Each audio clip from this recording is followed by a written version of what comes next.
If your child struggles to learn quickly, it might not be their fault. It might be these five teaching mistakes parents make without realizing. Mistake 1: Teaching when the child is distracted. Most parents teach kids when they are tired, hungry, or distracted. A child learns best when they are calm and mentally free. Timing matters more than the topic. Mistake 2: Teaching too fast. Rushing through lessons makes kids confused. Kids need slow, repeated explanations to build confidence. Mistake number 3: Expecting kids to sit in one place for long.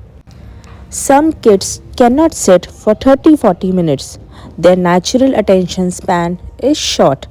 Teach in short, fun intervals instead of long, forceful sessions.